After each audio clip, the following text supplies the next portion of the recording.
Hello, নমস্কার বন্ধুরা, সবাই কেমন আছেন বলুন? Good morning. তো দিনটা প্রতিদিনের মতো ছাদ, ঠাকুরঘর কোনো কিচ্ছু দিয়ে শুরু নয়। কর্তামশাই যেহেতু বাড়িতে আছেন, তাহলে ওকে একটু পোস্ত রান্না শেখাচ্ছিলাম। বলছিলাম তোমাদের মেসে আর কি এরকমভাবে পোস্ত রান্না করবে, দেখবে ভালো লাগবে, ওই জন্য শেখাচ্ছিলাম। তো যথারীতি পেঁয়াজ টমেটো ভেজে নুন দিলাম, দিয়ে এটা চাপা দেবো, দিয়ে খানিকক্ষণ রেখে দেবো, তাহলে একটু কম আছে, তাহলে পেঁয়াজ টমেটোটা একটু নরম নরম হয়ে যাবে, সেজন্য।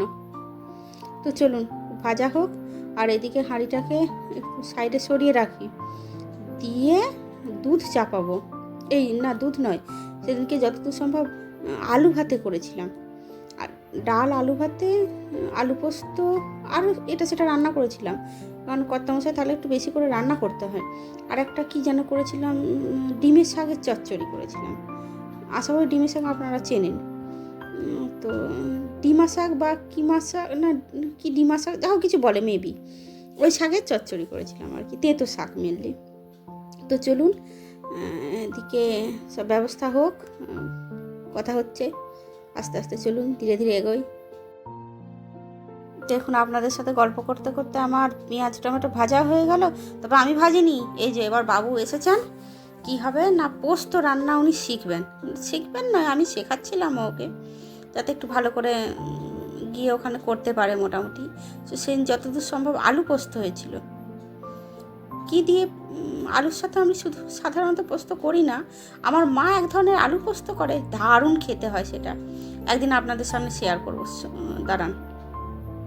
তো পেঁয়াজ টমেটো ভাজুক, আমি দেখি পোস্তটা বেটে আনি ততক্ষণ। এই যে যথারীতি পোস্ত এবার দিয়ে দিলাম, দিয়েও নাড়াচাড়া করে খানিকক্ষণ, যত সময় আলু পোস্ত করেছিলাম তো বললাম সেদিন, ভুলে গেছি আজকে, এটা কিছুদিন আগেকার ভিডিও তো ভুলে গেছি। তো মোটামুটি বোধহয় আলু পোস্ত করেছিলাম। তো চলুন আলু পোস্তর রেসিপি আজকে দেখাবো না, দেখুন নাড়তে চলে এসেছে। আজকে দেখাবো, সেদিনকে তড়কা করেছিলাম রাতে খাবার জন্য, ডিম তড়কা। তো আমি ভালো মোটামুটি তড়কা করতে পারি, তো আপনাদের সাথে তড়কার রেসিপি আজকে শেয়ার করবো। আলু পোস্তর রেসিপির আগে আমি একদিন দিয়েছিলাম, আপনারা পুরনো ভিডিও দেখুন, দেখবেন, দেখতে পাবেন সেখানে। তো চলুন এগোই। এবার তেনাকে পোস্ত রেসিপি শেখানো হয়ে গেছে, এবার আমি তরকা করব, আপনারাও দেখুন সেটা। এদিকে যতদূর সম্ভব আলু সেদ্ধ হয়ে গেছে, না হলে চাপাবো। আর এই যে তার ডিম ভাজা চলছে। তো ডিম ভাজার জন্য আমি যথারীতি 1 পলা মাত্র তেল নিয়েছিলাম, বা 1 চামচ তেল নিয়েছিলাম, আর 2টো ডিম ভাজবো এতেই। তবে ডিমগুলো তো আর অন্য দিনের মতো ডিমের বড়া বা যা কিছু বলে সেসব তো আর করবো না, এগুলো সে ঝুরঝুরে ডিম ভাজবো। তো চলুন 2টো ডিমকে আগে ভেজে নিই, তারপরে এগোই, ভেজে তুলে রাখি আগে। আর ঠিক এইভাবে করবেন, ডিম কম তেলে দেখবেন হয়েও যাবে, খুব তাড়াতাড়িও হয়ে যাবে। ডিমগুলো দিয়েই না সাথে সাথে নাড়াচাড়া করবেন, দেখবেন আস্তে আস্তে যখন আপনি কড়াইয়ে খানিকক্ষণ রেখে দেবেন না, একটা পিঠ ভাজা পর্যন্ত অপেক্ষা করে তারপর ঝুড়ো ঝুড়ো করবেন, তত করে না ডিমটা অনেকটা তেল টেনে নেয়, তাতে একটু অসুবিধা হয়। তাই প্রথম থেকেই যদি এরকম নাড়াচাড়া করেন, আস্তে আস্তে দেখবেন ডিম ভেঙে টুকরো টুকরো হয়ে যাবে। চলুন দেখুন, আমি লাস্ট পর্যন্ত দেখুন, একদম ভেঙে ঝুরঝুরে ডিম ভাজা হয়ে গেছে, খুব সুন্দর। এই দেখুন, আশা করি আপনারা দেখেই বুঝতে পারছেন কেমন ঝুরঝুরে, দেখুন একবার নেড়ে দেখিয়ে দিলাম, এরকম বেশ ঝুরঝুরে ভাজা হয়েছে।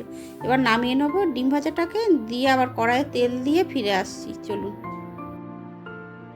এই দেখুন, এবার কড়াইয়ে তেল দিয়েছি, তেলে অল্প জিরে আর শুকনো লঙ্কার ফোড়ন দিয়েছি, আপনারা তেজপাতার ফোড়ন দেবেন, খেতে আরও ভালো হয়, আমি তেজপাতার ফোড়ন দিতে ভুলে গেছি।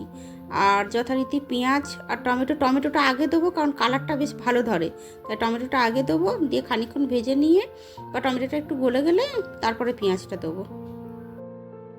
দেখুন টমেটো দিয়েছি, দিয়ে নাড়াচাড়া করে, অল্প খানিকক্ষণ নাড়াচাড়া করে একটু নুন দিয়েছি, দিয়ে পেঁয়াজগুলো এবার দিয়ে দেবো।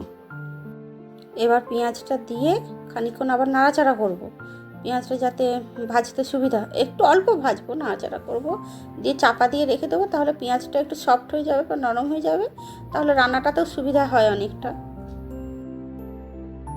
পেঁয়াজটা খানিকক্ষণ নেড়েচেড়ে নিয়ে, আমার অতি ফেভারিট একটা জিনিস, এক টুকরো ছাড়া চলবে না, এটা দিয়ে খানিকক্ষণ আবার ভাজলাম, ভেজে চলুন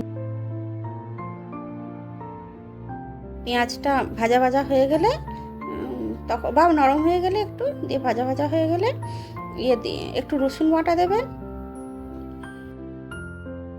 তারপর রসুনটাকে অল্প নাড়াচাড়া করে আর একটু আদা দেবেন। আর আদা দিয়ে আমার শ্বশুরমশাই বলতেন জল দেবে অবশ্যই, কেননা আদা নাকি ধরে গেলে পোড়া মানে আদা পুড়ে গেলে অসুবিধা আছে, তেঁতো হয়ে যায় অনেক সময়, তাই আদা দিয়ে জল দিতে হয়। আদা দিলে ছিটকায় অনেক বেশি, ওই জন্য জল দিতে হয়। আর রসুনটা দিয়ে একটু নাড়াচাড়া করবেন। আদা দিয়ে আমি প্রত্যেকটা মশলা দিয়ে দেখবেন একটু নাড়াচাড়া করি, তাতে তরকারির টেস্ট অনেকটা বাড়ে। কারণ প্রত্যেকটা মশলা না তরকারির মধ্যে বা যে জিনিসটা বানাচ্ছেন তার মধ্যে একটু একটু করে ইনহ্যান্স করে। আর প্রত্যেকটা জিনিস যদি একটা একটা করে পার্ট বাই পার্ট ইনহ্যান্স করে, তাহলে সেটা অনেক বেশি খেতে সুস্বাদু হয়। আপনারা লক্ষ্য করবেন, করে দেখবেন। তো চলুন এবার বাকি মশলাগুলো দিতে থাকি। আদা দিয়ে খানিকক্ষণ নাড়াচাড়া করে এবার জিরে গুঁড়ো দেবো। জিরে গুঁড়ো দিয়ে খানিকক্ষণ নাড়াচাড়া করব যাতে মানে ওটা ওর মধ্যে ওর স্বাদ গন্ধর মধ্যে মেশে। এরপর ধনে গুঁড়ো দেবো।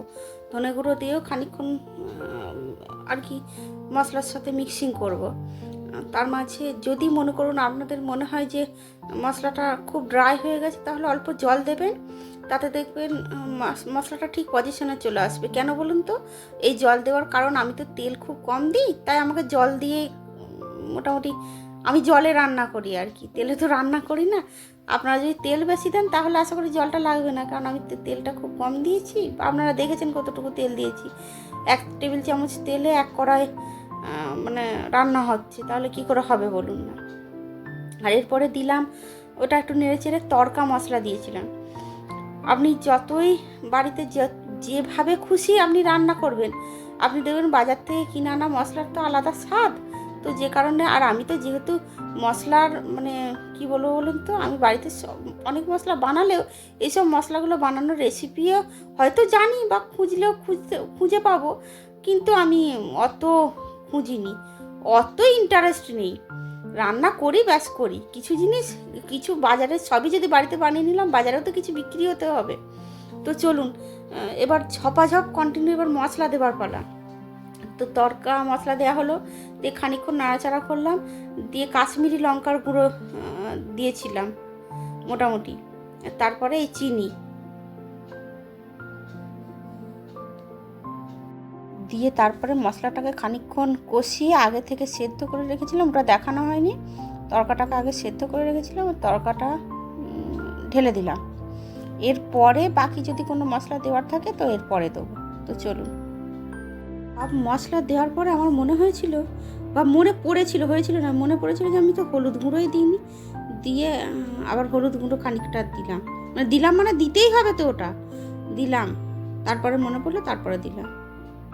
তারপর হলুদ গুঁড়ো দিয়ে মানে খানিকক্ষণ নাড়াচাড়া করার পরে দেখলাম বড্ড বেশি চাপ হয়ে যাচ্ছে। এটা অতটা চাপ করলে হবে না, কেন বলুন তো? ওটা যখন কড়া থেকে নামাবো না, তখন ওটা আরও বসে আরও চাপ হয়ে যাবে। দিয়ে ওই জন্য খানিকটা আবার জল দিলাম, দিয়ে একটু পাতলা করলাম জিনিসটাকে। ব্যাস, এবার মোটামুটি রেডি। এবার গার্নিশিংয়ের পালা। মোটামুটি এবার গরম মশলা দিচ্ছি, বেশ সুগন্ধ হতে হবে তো একটা, তাই গরম মশলা দিচ্ছি। আর টুকটাক সব জিনিস, এগুলো গরম মশলাটা দেবেন, বাকিগুলো যে দিতেই হবে সেটা খুব জরুরি নয়।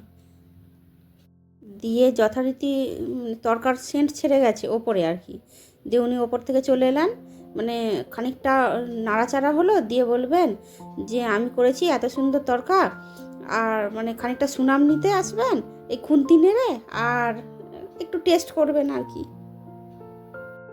তারপর শেষে সুন্দর করে আমার মতো করে একটু বেশি করে বেশ সুন্দর করে মানে বেশি করে আর কি ধনে পাতা দিয়ে দেবেন, ব্যাস হয়ে গেল তরকা। আবার কি না, আর একটা জিনিস বাকি আছে, ডিম দিতে হবে। যে ডিম দিতে হবে, আর একটা জিনিস, সেটা হচ্ছে আমার স্পেশাল মশলা দেবো।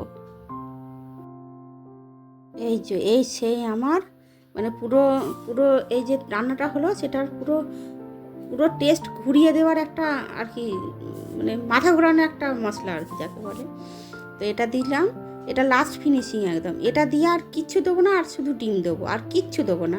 কারণ এটার পর আর কিছু দিলে বা এটার পরে এটা বেশিরভাগ সময় চেষ্টা করবো না। আপনারা আরেকটা জিনিস দেওয়া যায়, সেটা হচ্ছে পাতিলেবু দিলে বেশ ভালো লাগে শেষকালে।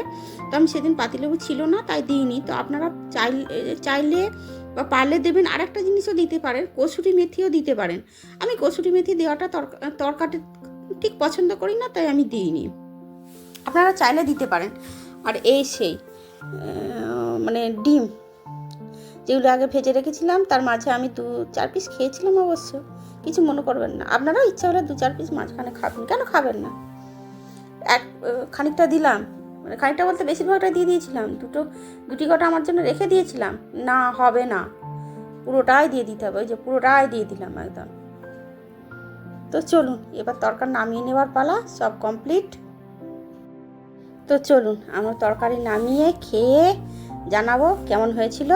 খুব সুন্দর হয়েছিল। তো আপনারাও আশা করি বানিয়ে খাবেন আমার মতো করে, দেখবেন কেমন হয়, জানাবেন। আর এতক্ষণ ভিডিও দেখার জন্য থ্যাংক ইউ। বাকি রান্নাগুলো অন্য দিন দেখাবো, আরও অনেক কিছু রান্না করেছিলাম, সেগুলো অন্য দিন দেখাবো। তো এতক্ষণ ভিডিও দেখার জন্য থ্যাংক ইউ, অশেষ ধন্যবাদ। আর যদি ভিডিও আমার ভালো লেগে থাকে তাহলে লাইক কমেন্ট শেয়ার করবেন। আর যদি ফেসবুক থেকে দেখে থাকেন তাহলে ফলো করবেন। যদি ইউটিউব থেকে দেখে থাকেন তাহলে সাবস্ক্রাইব করবেন। আর কি বলবো বলুন, যদি এভাবে পাশে থাকেন তাহলে আমার ভালো লাগবে নতুন নতুন ভিডিও দিতে, নতুন নতুন রেসিপি দিতে। তো পাশে থাকুন, পাশে থাকলে আমি একটা এনার্জি তো পাবো, কিছু না হোক, বা সম্পর্ক তো তৈরি হবে। আমরা সবাই তো একটা পরিবার, বা আপনারা তো সবাই আমার পরিবারের অংশ, বলুন না। তো সবশেষে বলি, আমার যে কথাটি বলি যথারীতি, যেটা দিয়ে আমি শেষ করি, সেটা হলো ভালো থাকবেন, ভালো রাখবেন। নমস্কার, থ্যাংক ইউ।